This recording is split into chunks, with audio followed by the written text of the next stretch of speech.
آج ہماری جو یہ حیثیت ہو گئی ہے کہ دنیا کی قوموں میں ہمارا اعتبار ختم ہو گیا، ہماری کریڈیبلٹی بحیثیت پاکستانی قوم ڈیمیج ہوئی ہے، وہ کیوں ہوئی ہے؟ اسی وجہ سے کہ ہم نے اپنے ساتھ جو ہے اپنے ساتھ خیانت کی ہے، ہم نے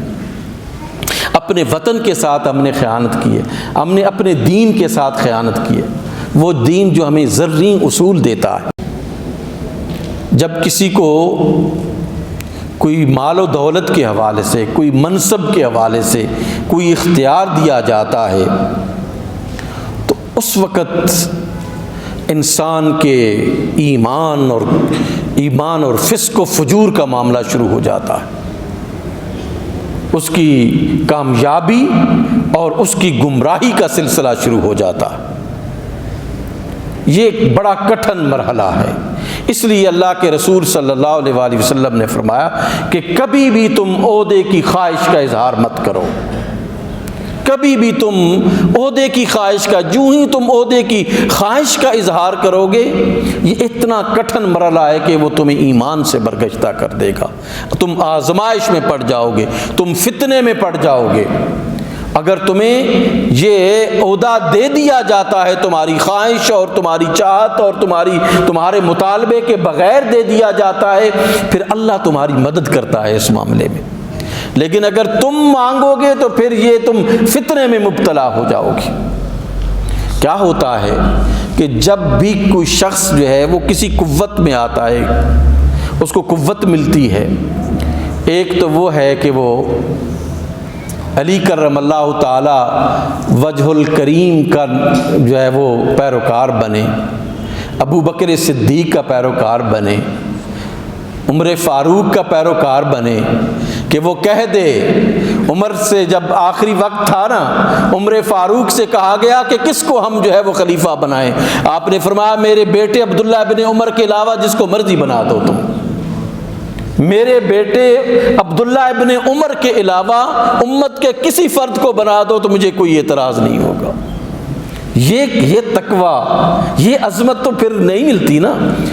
یہ مقام تو پھر یہ وہ مقام ہے جس کا اللہ جو ہے وہ ہم سے تقاضا کرتا ہے۔ عقیل ابن ابی طالب بھائی کے پاس آتے ہیں، میرے پاس کھانے پینے کے لیے کچھ نہیں ہے، میں غریب ہوں۔ آپ نے فرمایا تمہیں پتہ نہیں ہے کہ میں بھی غریب ہوں، میرے گھر میں بھی غربت ہے۔ علی کرم اللہ تعالی وجہ الکریم نے فرمایا میں بھی غریب ہوں، میرے گھر میں بھی غربت ہے۔ تو عقیل کہنے لگے کہ آپ مجھے جو ہے وہ خزانے سے دے دیں، آپ خلیفہ ہیں، آپ کے پاس حکومت ہے، آپ کے پاس خلافت ہے۔ تو آپ نے فرمایا یہ خزانہ تو اللہ کی امانت ہے میرے پاس، میں اس کو اپنے رشتہ داروں کے لیے کیسے تقسیم کر سکتا ہوں؟ کہنے لگے کہ میں پھر چلا جاؤں گا دوسری طرف، آپ کے مخالفین میں چلا جاؤں۔ آپ نے کوئی پرواہ نہیں کی، فرمایا کہ یہ اللہ کی امانت ہے اور اس امانت میں میں کبھی بھی خیانت نہیں کر سکتا ہوں۔ اس لیے اللہ کے رسول صلی اللہ علیہ وآلہ وسلم نے حکم ارشاد فرمایا کہ وَإِذَا وُسِّدَ الْأَمْرُ إِلَىٰ غَيْرِ أَهْلِهِ فَانْتَظِرِ السَّاعَةَ، کہ جب بھی کوئی معاملہ امور مسلمین میں، مسلمانوں کے معاملات میں اللہ کسی کو اقتدار عطا فرمائے، اللہ کسی کو طاقت عطا فرمائے اور اس طاقت کے بل بوتے پر وہ کسی عہدے کو، کسی منصب کو ایسے شخص کو دے دے جو اس کا اہل نہیں ہے، تو اللہ کے رسول صلی اللہ علیہ وآلہ وسلم نے فرمایا کہ پھر قیامت کا انتظار کیا جانا چاہیے، پھر قیامت کا انتظار کیا جانا چاہیے۔ کسی بھی شخص کے لیے جو مسلم ہے، جو مومن ہے، اس کے لیے یہ جائز نہیں ہے کہ وہ ایسا کرے۔ ایمان بچانا ضروری ہے۔ بعض اوقات ہم دوست احباب میں بیٹھے ہوتے ہیں اور گپیں ہو رہی ہوتی ہیں، بعض اوقات اہم معاملات ڈسکس ہو رہے ہوتے ہیں، بعض بطور خاص جب کسی اجلاس میں ہم بیٹھتے ہیں، میٹنگز میں بیٹھتے ہیں، ایک عمومی حالات ہے، ایک خصوصی حالات ہے کہ جب آپ میٹنگ میں بیٹھ رہے ہوتے ہیں، جب کسی اجلاس میں آپ شریک ہوتے ہیں، وہاں پہ جو کچھ ڈسکس ہوتا ہے وہ سب کچھ جو ہے وہ امانت ہوتا ہے، امانت ہوتا ہے وہ وہ اس ادارے کی امانت ہوتا ہے، وہ ریاست کی امانت ہوتا ہے، وہ بہرحال امانت ہوتا ہے۔ مجلس میں، اس میٹنگ میں جو چیز ڈسکس کی جاتی ہے اس کو ڈسکلوز کرنا بھی خیانت ہے۔ اللہ کے رسول صلی اللہ علیہ وآلہ وسلم نے فرمایا المجالس بالامانت، مجلسیں امانتوں کے ساتھ ہیں، ان کا قیام، ان کی عزت، ان کی توقیر۔ دیکھیں نا، اگر آپ جو ہے وہ ایک مجلس میں بیٹھے ہوئے ہیں، ایک میٹنگ میں بیٹھے ہوئے ہیں، اور اس میٹنگ کی سب کچھ جو ہے وہ آپ لوگوں کو بتا رہے ہوتے ہیں، بعض اوقات یقین جانے کہ کتنا دکھ لگتا ہے کہ بڑی ہائی پروفائل میٹنگ ہو رہی ہوتی ہے، ادھر وہ ہائی پروفائل میٹنگ میں جو کچھ جو ہے وہ ڈسکس کیا جا رہا ہوتا ہے ادھر چینل پر جو ہے وہ چل رہا ہوتا ہے ٹکرز کی صورت میں۔ یہ ہماری امانت داری رہ گئی ہے، یہ ہماری جو ہے وہ امین ہم رہ گئے ہیں، ہمارا یہ عالم۔ اور یہ بڑے لوگ کرتے ہیں، چھوٹے لوگوں کی بات میں نہیں کرتا۔ ایک وہ شخص جو محروم ہے اس کی تو بات ہی کچھ اور ہے، لیکن ایک شخص جس کو اللہ نے ایک عہدہ دیا ہوا ہے، اللہ نے ایک منصب دیا ہوا ہے، اس منصب کے ساتھ خیانت کرنے والا شخص جو ہے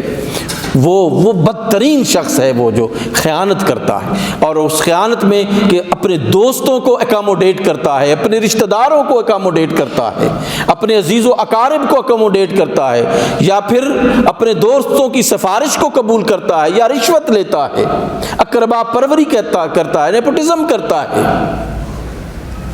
یہ اللہ کے نزدیک سب سے بڑا مجرم ہے کہ ایک امانت اللہ نے آپ کو عطا کی ہے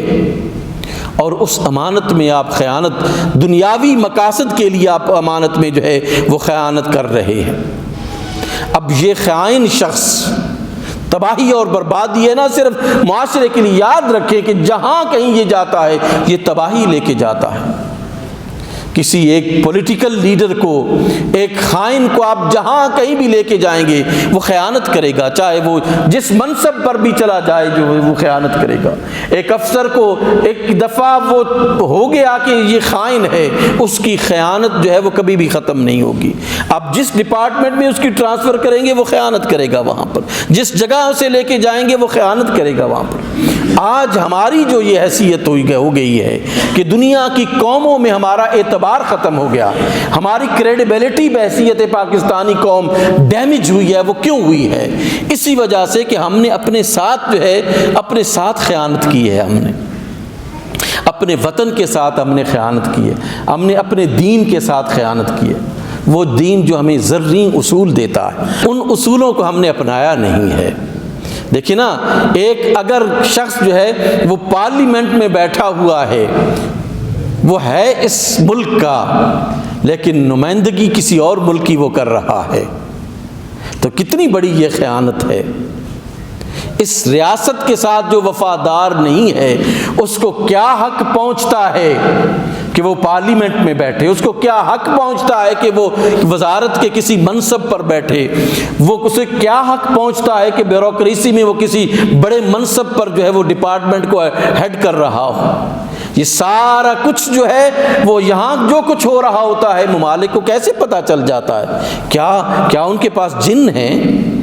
امریکہ کو ہماری ساری چیزیں پتہ چل جاتی ہیں، دیگر ممالک کو ہماری ساری چیزیں کیوں پتہ چل جاتی ہیں؟ کہ ہم جن مناصب پر جن لوگوں کو بٹھایا ہوا ہے وہ خائن ہیں، ہم ہر سطح پر خائن ہیں، ہم سیاسی لیڈر ہیں تو ہم خائن ہیں، ہم معلم ہیں تو ہم خائن ہیں، ہم مذہبی لیڈر ہیں تو ہم خائن ہیں، ہم ہر جگہ خیانت جو ہے وہ ہماری اب گھٹی میں آ چکی ہے۔ اور یہ سوچ ہوتی ہے کہ اب یہ ایک منصب آیا ہے، یہ دوبارہ تو میرے پاس نہیں آنا، اپنے آپ کو سنوار لو، اپنے مستقبل کو سنوار لو، اپنی نسلوں کو سنوار لو، اپنے خاندان کو سنوار لو۔ پتہ نہیں ہے اس کو کہ یہ سنوارنا نہیں ہے، یہ جہنم کی آگ میں جھونکنا ہے اپنے دوستوں کو، اپنے بیٹوں کو، اپنی اولاد کو، اپنے عزیز و اقارب کو۔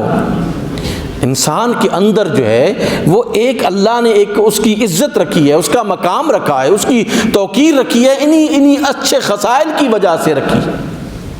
ایک آپ جب خیانت کرتے ہیں تو آپ مجھے بتائیں نا کہ آپ کی حیثیت، آپ کا اندر کھوکھلا ہو جاتا ہے، آپ اندر سے کمزور ہو جاتے ہیں، آپ کی حیثیت ختم ہو جاتی ہے، آپ کو اپنے آپ سے گھن اور نفرت آنے لگتی ہے کہ میں ہوں جو اپنی قوم کا غدار ہوں، میں ہوں جو اپنے وطن کا غدار ہوں۔ دیکھیں نا، ایک اب خیانت کر رہے ہیں، کہتے ہیں جی وہ فلان جو ہے وہ خائن ہے، بھائی وہ غدار ہے، وہ قوم کا غدار ہے، وہ وطن کا غدار ہے، وہ اپنی روایات کا غدار ہے، وہ اپنے دین کا غدار ہے۔ دیکھیں نا، اگر کوئی مذہبی جو ہے وہ اسٹیچو میں آ کر اور مذہبی جو ہے وہ لباس میں آ کر مذہب کو بیچتا ہے تو وہ مذہب کا غدار ہے،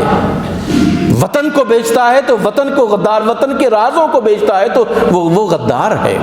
ہمیں اپنے رویوں پر توجہ کرنی چاہیے۔